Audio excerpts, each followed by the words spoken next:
यदि डॉक्टर अंबेडकर को कुछ लगता सनातन में गलत तो वो इस्लाम अपनाते ना। वो भगवान बुद्ध की शरण में क्यों गए कि हिंदू विचारधारा के बहुत से लोग हैं जिन्होंने गुमनाम चले गए, जैसे अरविंद घोष, वीर सावरकर। सबसे बड़ा काम हिंदुत्व के लिए जो किया है वो राष्ट्रीय स्वयंसेवक संघ ने किया। देखो 1947 में भी ये गलती हुई थी। आज जो जैसे अखिलेश यादव पीडीए का नारा लगाता है, तेजस्वी यादव लगाता है, ममता बनर्जी लगाती है, पीडीए करती है, ये पीडीए 1947 में भी था। अभी को ये नहीं है कि आप धन रख के मंच पे बैठ गई कि मैं जैसे ठाकुर देव की नंदन महाराज हैं, 20 साल पहले कुछ नहीं थे, अब 1000-2000 करोड़ के मालिक हैं, बन के बैठ गए मंच पे, मैं सनातन बोर्ड बना रहा हूँ कि मुझे सनातन बोर्ड का अध्यक्ष बना दो। नमस्कार दोस्तों। तो दोस्तों आपने देखा वृंदावन के अंदर जो दूसरी सनातन एकता यात्रा थी वो संपन्न हुई और काफ़ी मात्रा में लाखों की संख्या में श्रद्धालु या कह लीजिए लोग वहाँ जुड़े और कहीं ना कहीं समर्थन दिया। हिंदुओं में एक चीज़ दिखाई दी कि जो आवाज़ उठाई जा रही है, जो बात कही जा रही है, कहीं ना कहीं लोगों के मन में तो है, कहीं ना कहीं समर्थन इस चीज़ का तो है, चाहे उन्हें कोई पसंद करता हो नहीं करता हो, उनकी बातों से सहमत हो, उनकी पर्ची लगी हो ना लगी हो, लेकिन जो आवाज़ उठा रहे हैं उसमें संत क्या और आम आदमी क्या कहीं ना कहीं समर्थन देता हुआ नजर आ रहा है। तो नवीन जी से समझने की कोशिश करते हैं कि जो इतनी सब कुछ हुआ, अब जिस तरह से शराब के ऊपर बात हुई कि भैया मांस मदिरा बंद कराओ ब्रज में, ब्रजवासियों हाथ पैर जोड़ के उन्होंने कहा भी, तो अब क्या आप ब्रजवासी हैं, आपको कैसे दिखाई दे रही है, उनके आह्वान से कितना कुछ होता हुआ नजर आ रहा है? देखो पिछली बार भी मैंने आपको बताया था, बागेश्वर महाराज जी ने आवाज़ उठाई है। ये बहुत ही उनका बहुत कठिन प्रयास है, जो आवाज़ उठाई है इस आवाज़ को हर एक कोई उठा नहीं सकता, परंतु इसमें एक बागेश्वर महाराज जी के आवाज़ उठाने से कुछ नहीं होगा, न नारे लगाने से कुछ होगा। कारण क्या है, संत जुड़े हैं, संत जुड़े हैं, जुड़ना एक अलग है। एक जुड़ना होता है नारे लगाना, मंच पे बैठ गए अपनी माला पहन ली, तुमने माला पहन ली, उससे कुछ नहीं होता है। हिंदू राष्ट्र बनाने के लिए आपको बेसिक में जाना पड़ेगा, बेसिक समझो इसका। हिंदू राष्ट्र बनाने के लिए आपके इसमें माइक्रो लेवल पे काम करना पड़ेगा, तब ये हिंदू राष्ट्र बन सकता है। जैसे अब आप सबसे बड़ा इसमें एक चीज़ है, हमारे दिमाग में विचार है, मैं आपके चैनल के माध्यम से बताऊं। देवकी नंदन ठाकुर ने आवाज़ उठाई सनातन बोर्ड, उससे पहले जो आवाज़ मैंने अपने यूट्यूब पे वीडियो पड़ा हुआ है उसको देख लेना, उससे 2 महीने पहले आवाज़ उठाई थी मैंने सनातन बोर्ड की। परंतु सनातन बोर्ड का भी चैनल है, मेरा भी अपना छोटा सा बना रखा है, एक आध बाइट कभी कभार डाल देता हूँ, @नवीन पेड़े वाले। तो मैंने सबूत के लिए बताइए आपको, मेरा कोई प्रचार करने का वो नहीं है। तो ये सबूत है मेरा चैनल पे। कोई उठा रहा है कोई आवाज़, अभी मध्य प्रदेश से आवाज़ उठाई है कुछ लोगों ने कि आप जो है कि इनका गैर मुस्लिमों का मंदिर से भगाओ, ये करो वो करो। ऐसे यदि हम जगह जगह अलग अलग आवाज़ उठाएंगे तो ये आंदोलन एक नेतृत्वविहीन हो जाएगा। अच्छा, हाँ, नेतृत्वविहीन कैसे हो जाएगा? मेरी आज इच्छा आएगी तो मैं आवाज़ उठा दूंगा, दूसरे की इच्छा आएगी दूसरा, उसका समाज पे अच्छा प्रभाव नहीं पड़ेगा और कोई काम नहीं हो पाएगा। केवल अपने आप को हर आदमी हाईलाइट होने के लिए इस प्रकार के गाँव जाओ, अपनी तरफ से सबको जोड़ो, ना ना ना ना ना। देखो ऐसा है, ये तो आज 2021 में 26 में 25 में इस बात को उठा रहे हैं बागेश्वर महाराज। हिंदू विचारधारा के बहुत से लोग हैं जिन्होंने गुमनाम चले गए, जैसे अरविंद घोष, वीर सावरकर। सबसे बड़ा काम हिंदुत्व के लिए जो किया है वो राष्ट्रीय स्वयंसेवक संघ ने किया है। राष्ट्रीय स्वयंसेवक के डॉक्टर हेड के बाद डॉक्टर श्यामा प्रसाद मुखर्जी, पंडित दीनदयाल उपाध्याय और अनगिनत कितने स्वयंसेवकों ने कार्य किया है। वो माइक्रो लेवल पे काम हुआ है, उसको आप पता भी नहीं कर सकते हो हिंदुत्व को उनने किस प्रकार से बचाया है। जैसे बनवासी कल्याण, घर वापसी, कई प्रकार के प्रोग्राम उन्होंने चलाए।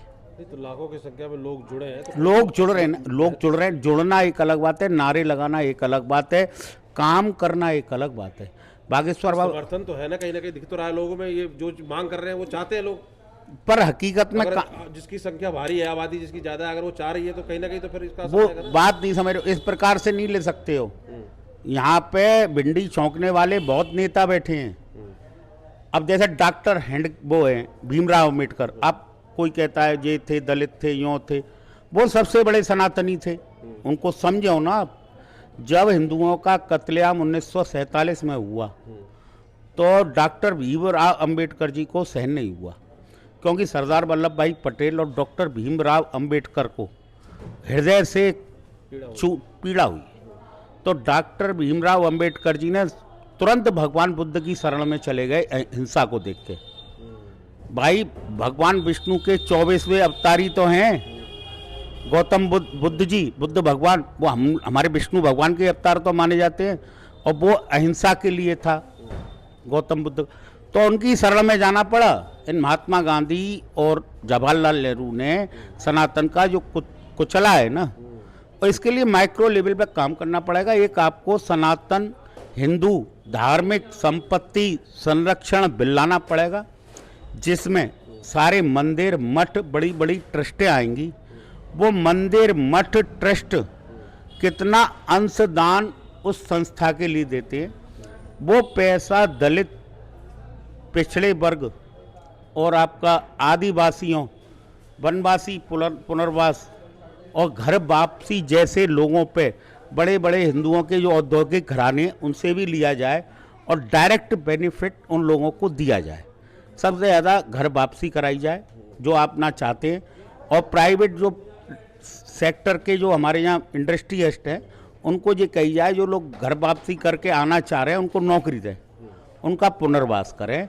इस हिसाब से माइक्रो लेवल पर सभी को ये नहीं है कि आप धन रख के मंच पे बैठ गई कि मैं, जैसे ठाकुर देव की नंदन महाराज हैं, 20 साल पहले कुछ नहीं थे, अब 1000-2000 करोड़ के मालिक हैं, बन के बैठ गए मंच पे, मैं सनातन बोर्ड बना रहा हूँ कि मुझे सनातन बोर्ड का अध्यक्ष बना दो।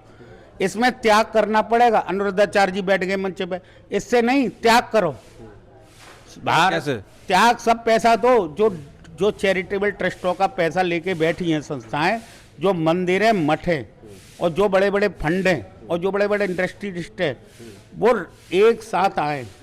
इसमें राष्ट्रीय स्वयंसेवक संघ का भी सहारा लेना पड़ेगा तुमको। उनको ही मालूम है माइक्रो लेवल पे कैसे सनातन के लिए काम हो सकता है, वही बता सकते हैं। यूसीसी जैसे हुआ संविधान, उससे संसद से तो सारे पास होनी है, अगर मतलब संसद से पास होनी है, जमीन पे काम भी करना पड़ेगा। पहले जमीन पे बहुत काम करना पड़ेगा, तब ये काम होगा, ऐसे नहीं होगा। ये तो हमें भी मालूम है, 26 जिस दिन विधानसभा में सरकार बहुमत से पास कर देगी उसी दिन हिंदू राष्ट्र बन जाएगा, पर सहज नहीं है। देखो 1947 में भी ये गलती हुई थी। आज जो जैसे अखिलेश यादव पीडीए का नारा लगाता है, तेजस्वी यादव लगाता है, ममता बनर्जी लगाती है, पीडीए करती है, ये पीडीए 1947 में भी था। जब भारत पाकिस्तान अलग हुआ था तो कुछ दलित मुसलमानों के साथ पाकिस्तान चले गए, उनने भी पीडीए का नारा लगाया। जब उन पर अत्याचार हुआ तो सबसे पहले जो उनका नेता था, सबसे पहले लौट के बंगाल में आ गया, जो पाकिस्तान में शिक्षा मंत्री था। तो ऐसा पीडीए लेके आज भी बैठे हैं अखिलेश यादव जी। सबसे बड़ा भिंडी छौंका स्टालिन है। भाई एक महात्मा गांधी दलित नेताओं को क्यों समझा रहे हैं, वो कैसे छटक रहे हैं, वो कहाँ जाना चाहते हैं? वो दलित, ये सब चीज खत्म जब ये होगी जब माइक्रो लेवल पे हिंदू को जगाया जाएगा, उनको ये बताया जाएगा कि डॉक्टर भीमराव अंबेडकर साहब महात्मा गांधी और जवाहरलाल नेहरू के उपेक्षा की वजह से भगवान बुद्ध की शरण में चले गई। भगवान बुद्ध भगवान विष्णु के 24वें ही अवतार है, ना कि अन्य धर्म के। यदि डॉक्टर अंबेडकर को कुछ लगता सनातन में गलत, तो वो इस्लाम अपनाते ना। वो भगवान बुद्ध की शरण में क्यों गए? क्योंकि उनका हृदय द्रवित हो गया।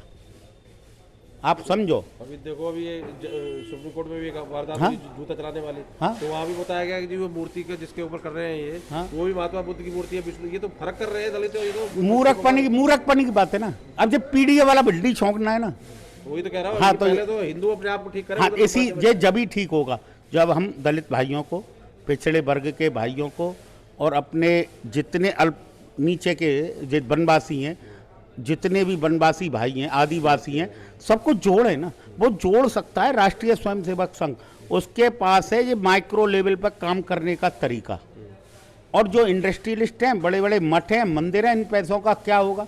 ये मंदिरों में अरबों रुपए जमा हैं। अभी वैष्णो देवी की एक कहानी आ रही करे वहाँ बनाया है, वहाँ पे जम्मू कश्मीर एम्प्लॉयमेंट भी मुस्लिम की ज़्यादा, क्योंकि वहीं बनाया तो वहीं पे हाँ, वो ज़्यादा क्या क्या करोगे आप, क्या करोगे भाई, कर क्या लोगे, वही है वहाँ के, तो उन्हीं को फायदा हुआ। क्या होगा, क्या करोगे, क्या करोगे, कुछ कर नहीं सकते हो। अभी हमको, अभी वही तो मैं कह रहा हूँ, नारे लगाने से काम नहीं करना नारे लगाने से काम नहीं होगा। अब सब सनातनी जो हिंदू राष्ट्र की परिकल्पना चाहते हैं, सभी को एक साथ बैठ के ड्राफ्टिंग करनी पड़ेगी, कैसे ये हिंदू राष्ट्र में कन्वर्ट हो। ये एक आदमी के बस, बागेश्वर बाबा ने आवाज़ उठाई है, वो एक अलग बात है, बागेश्वर बाबा को नमन है, पर जितने भी और हैं जो माल दबा के बैठे हैं, सबको माल निकालना पड़ेगा, तभी हिंदू राष्ट्र बनेगा। जब डायरेक्ट बेनिफिट आदिवासियों दलित भाइयों को मिलेगा ना, वो अपने, उनको ये लगता है कि हम उपेक्षा के शिकार हैं। पर ये तो गले लगा रहे हैं, सब जगह बैठ बैठ के मिल के आए हैं। सब तरह, अरे गले लगाने से नहीं, उनकी समस्या का समाधान करना पड़ेगा। ये तो कन्या विवाह हो रहा है, अरे सब हो रहा है। एक दो थोड़ी है, बड़े लेवल पे काम करना पड़ेगा। एक बागेश्वर बाबा ने कुछ कर दिया, उससे क्या हो रहा है, बड़े लेवल पे काम करना पड़ेगा, तब जो होगा, तब बड़े लेवल पे काम होगा, तभी होगा। चलिए ठीक है, राधे ये राधे। भी राधे राधे जी। तो ये भी एक राय है नवीन जी की, आप कहाँ तक, आप कैसे देख रहे हैं, और आप क्या कहाँ तक, आप कैसे देख रहे हैं, और आपकी क्या राय है, जरूर कमेंट करके बताइए। बहुत बहुत धन्यवाद।